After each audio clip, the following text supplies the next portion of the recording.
Work பண்ணிட்டு இருக்கீங்க. அம்மா அப்பாலாம் என்ன பண்றாங்க?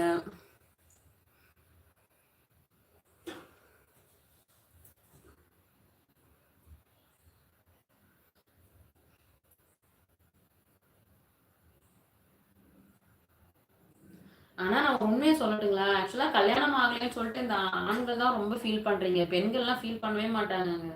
கல்யாணம் ஆகலையா நிம்மதியா ஜாலியா இருந்துட்டு போயிடலான்னு அப்படியே அப்படியே இருந்துருவாங்க. ஆனா இந்த பொம்பளை பிள்ளைங்க தான் புடிச்சு வலுக்கட்டாயமா இழுத்து புடிச்சு தள்ளி விட்டுருவாங்க யாருக்கிட்டயாவது. கல்யாணம் கட்டியே ஆகணும், கடமையை முடிச்சே ஆகணும் அப்படின்னு சொல்லிட்டு. ஆனா இந்த ஆம்பளை பிள்ளைங்கள கண்டுக்கவே மாட்றாங்க யாருமே. அந்த ஆம்பளை பிள்ளைங்க தான் இப்போ ரொம்ப ஃபீல் பண்றாங்க. ஆனா ஏன் ஃபீல் பண்றீங்கன்னு தான் தெரியல. கல்யாணம் இல்லைன்னா ரொம்ப சந்தோஷமா இருங்க. ஹாப்பியா இருக்கலாம் கல்யாணம் பண்ணிக்கலைன்னா தான்.